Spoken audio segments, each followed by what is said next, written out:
How's it going, everybody? My name is Ruffled Rowlet and welcome to another video. Today we are going to be counting down the top 10 ROM hacks of 2017. Now, do understand that some of these ROM hacks are of course older but still are worth playing in 2017. Some are also new and completed, and others are old and perhaps not fully done yet. But I thought we could count down the top 10 best Pokemon ROM hacks today, but do note that before you watch this video, these are my opinions, and if you do not agree with them, then go right ahead to the comment section, and down there you can tell me your personal top 10 list of ROM hacks that you think deserve to be on a list like this. And also, if there's just a specific ROM hack that you want me to mention, or anything you want to tell me down below, like a specific one that you think is a really good one but that wasn't featured, then go ahead and leave it down there. But either way, we're gonna get right into this countdown right now, so let's get started with number 10. Number 10. So coming in number 10, we got ourselves Pokemon Infinite Fusion, which is a weird game that features one of the largest arsenals of Pokemon I have ever seen. The game contains over 22,000 different Pokemons. Of course, to get these, you need to fuse different Pokemon and whatnot, or you gotta find these Pokemon that are fused together, that all have their own unique sprites to them. You also get to revisit the Kanto region in this game, but kind of with a different style, of the 5th generation style instead. The ROM hack also includes several features that are truly amazing. So essentially what this game is you gotta play through Kanto, but the graphics are more styled to be like the Generation 5, black and white games instead. So that's sort of graphics you have to the game, which is really cool if I'm gonna be honest. But some of the features are really interesting. You get the fairy typing as well as side questing and interesting player trainer houses where you can battle trainers and earn trainer points that you can then use to get rewards. Now this feature is not yet in the game, but this will be eventually in the game once they add it and whatnot in the future, hopefully. But overall, I'd say that Infinite Fusion is definitely a solid ROM hack with tons of variety. So I feel like if you're bored one day, then get your hands on it and you can definitely have a blast just enjoying the challenge, get all those fusions of different Pokemons. Number 9. Next up, we got ourselves Pokemon Dark Rising, coming in number 9, and it deserves to truly be on this list.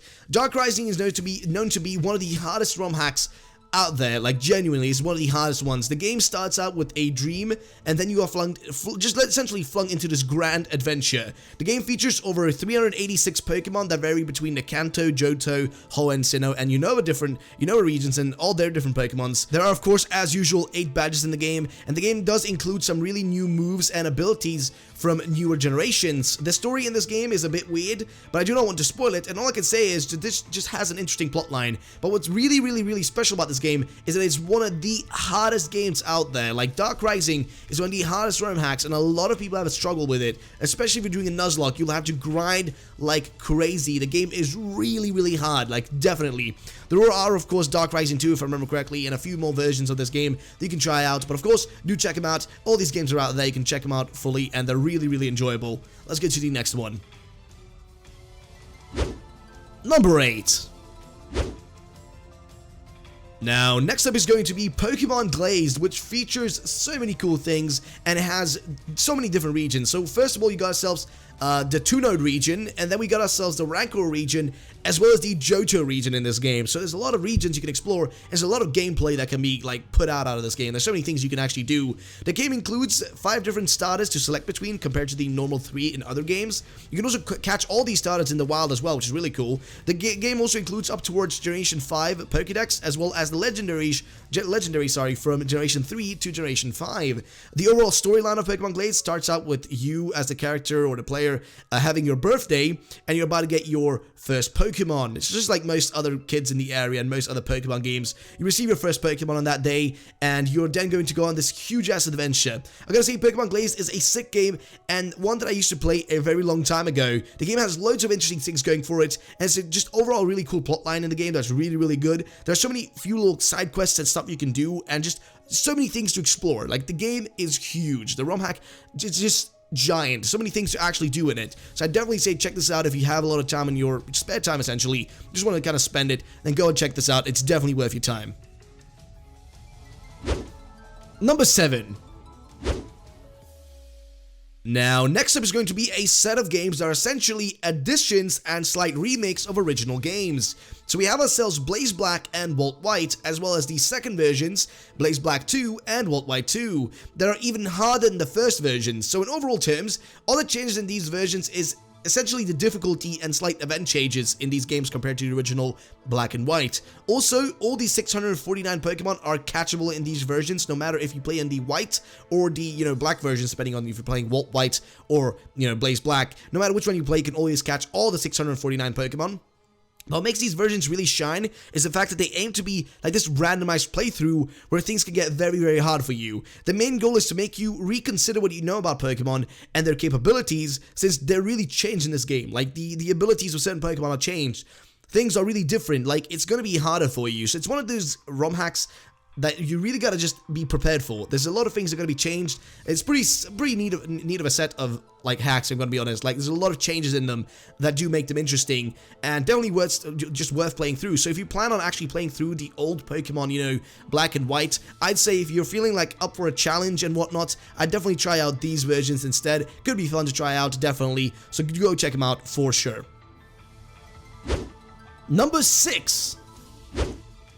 Now, next up is a game from the depths of 4chan. This game is a meme-infested, sporadic game that I've never seen before. Like, it's really interesting and has some really, really cool designs to it. Overall, the game takes you to the Fushan region, which is a faraway region featuring over 151 Fakemon, all inspired by 4chan and created by 4chan members. Now, these can be anything between really, really cool designs to really, really, really messed up memes and whatnot that you see on those sort of websites. So this is essentially what we're going to get from this game. You essentially start this game out in this world of Fushan, essentially, as either the boy Viol or the girl S4S-Tan. And I've got to say, I have no clue what the deal is with that name. I don't know that meme or if it's a reference to anything. I'm so sorry. But overall, you start out from, from this region with either the boy or girl, and then you set on a journey from your home of the town of Vapire to journey the world of Fushan. Now, the game is truly just a mass of memes and is mainly aimed to be funny and just have a funny plotline. The evil team is called Team Karma, and the legendary Pokemon in the game is called Clovenix. I don't even know how to say that properly. The story also mentions that the region used to be occupied by the Cantonian Japanese, and well, just from that you can tell this hack is a blast. It's just a funny, in general terms, just a funny and random game, and definitely just something you should 100% check out, and I do 100% recommend this for anybody out there who just want to have a good time and just have a laugh, essentially. Number 5. Now, next up we got ourselves Pokemon Storm Silver and Sacred Gold. Now, compared to the other ROMs on this list, these two are like Blaze Black and Walt White, essentially not fully new games, but just remakes of the older ones like Soul Silver and Heart Gold. Essentially, that's what they are. They're just additions with new events, new storyline changes, as well as trainer team changes, and also difficulty increases. Overall, the hack just adds more to the game and also makes the original games way hard, just makes them way harder than the original games, original versions, essentially. There are also additions of the Diamond and Pearl Pokemon in this game, and overall just a load of new events and features just added to make the original Soul Silver and Heart Gold more fun through Storm and Sacred Gold. The main goal of these games is not to make a new, actual new fully fledged, ROM hack, but instead to aim to make a kind of re-experience of the old games and kind of just make them harder and just add more content to them to kind of just appreciate to what those games used to be and kind of make them just live longer, essentially. That was the ultimate goal for this. Overall, I think it's a cool experience. It's something you should check out if you want to play, Heart Gold or Soul Silver again, if you haven't played in a while, but just with a bit of a twist to it, then definitely try out Storm Silver and Sacred Gold. Number 4. So coming in next is going to be Pokemon Sweet and Pokemon Sweet Tooth, which is the follow-up to Pokemon Sweet. Now, for these, I gotta say, if you haven't played Pokemon Sweet, then you're gonna be really out in for something kind of colorful and very interesting of a game. The battles in Pokemon Sweet are carried out through desserts, and you can essentially catch 151 candified Pokemon to fill up your cookbook instead of your Pokédex, which I think is just adorable. The typings in this game have also been changed to 12 different flavors of ice cream instead of the normal types we have. You can also craft Pokesweets from using berries, which is kind of insane, and the game also features an interesting kind of weird story with 2 different factions that are out to steal your sweet trolls. I'm gonna ask what that is. And also with Pokemon Sweet Tooth, they've kind of expanded on that. What the game also like features is insanely like crazy. There's like crafting, there's a fully fledged new soundtrack that custom made, like so many things in this game that are just insane. So if you're out there for a funny yet yummy ROM hack, then I definitely say look out for this one. And if you're feeling sad during a day, then look at Pokemon Sweet or Sweet Tooth, and they'll definitely cheer your day up. Number 3. And here we have ourselves the next ROM hack, which is going to be Pokemon Liquid Crystal, which is a remake of the original Pokemon Crystal. The game features updated graphics from the old Crystal graphics, which were essentially the old Game Boy Color ones. They've been updated to the Gen 3 styled ones from the Game Boy Advance and whatnot, which is kind of interesting. I do really like that. The game also has the overall story from, original Pokemon Crystal, but it also has extra features and a lot of different events and new events that also just fully brand new specifically to this ROM hack. Now, what's also really cool about this game is that it features a new region to explore, which is the Orange Islands, a region that we have yet to see in an official Pokemon game, and that I think is a really cool addition to this ROM hack specifically. The game features also a fully revamped battle scenario system and also has loads of extra features such as the ability to use dive to go underground or underwater. You also have the ability to use the trainer house to battle yourself, and the game features a fully remastered soundtrack as well as a real-time weather effect system and things like multiple teams that you can fight and also the ability to re-battle gym leaders. Overall, it is a fully fledged and proper remake, and I would definitely say you must play this thing. It is insanely good. Number 2. Now, next up we got ourselves Pokemon Naturia. Now, this thing is one of the sickest ROM hacks I've ever seen, which is just so cool. Pokemon Naturia is essentially a hack of the old Pokemon Gold. The game features a selection of protagonists by gender, but these are not the normal protagonists that you see in Pokemon Gold, but instead they're the X and Y protagonists, and they've been made into pixel art, which is so cool, man. The game features 138 new Pokemon, which are from anywhere between Generation 3 to Generation 6, and they're all fully pixel arted to the old Pokemon Gold style, which I think is so freaking cool. The time they took to make this is insane. The game has progressive level increase on wild Pokemon and trainers, as well as just features on top of those features of like different, trainer classes, new moves, and just an insane amount of new things added to this. Like, this hack is essentially the most badass thing I've ever seen. This hack is personally one that I found to be really cool and definitely something worthwhile to play. The game has so many different things going for it. There's interesting story running in it. Overall, it is something you must play, and it's something that I would 100% recommend.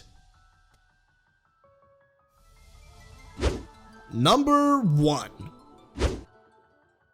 And finally, we have ourselves number 1, which is going to be Pokemon Prism. Now, Pokemon Prism is number 1 on this list, and it rightfully takes its place there. This game was in development for 10 years, and unfortunately was shut down by Nintendo, but it can still be downloaded online if you search it up. This game featured a fully fledged new region with a ton of different character options. The game also featured character customization, and you have to remember, this is a freaking ROM hack of the old Pokemon Crystal, so having things like that in it, like customization on characters, is beyond insane. The game also features over 252 Pokemon between the generations 1 to 4, as well as the region of Naljo, the region of Raijon. Like, these are 2 different regions and they're insane. The game has new TMs and HM sets. It has crafting, side-scroller areas, mini-games. In overall terms, this game is insane. The story's a bit weird in the start, but it also is easy to follow at the same time. In general terms, I'd say this is one of the best, if not the best, ROM hack I have ever personally seen, and I would definitely recommend everybody to play this. But that's going to be it for this video. If you all enjoyed, then please drop a like below, and also let me know in the comment section what is a ROM hack that I might have missed, or the one that you think definitely deserved to be on this list. That's going to be it for today, guys. I hope you enjoyed, and do please leave feedback down there, subscribe for future videos, and my name has been Ruffle Rowlet. I'll catch you all the next time. Bye bye.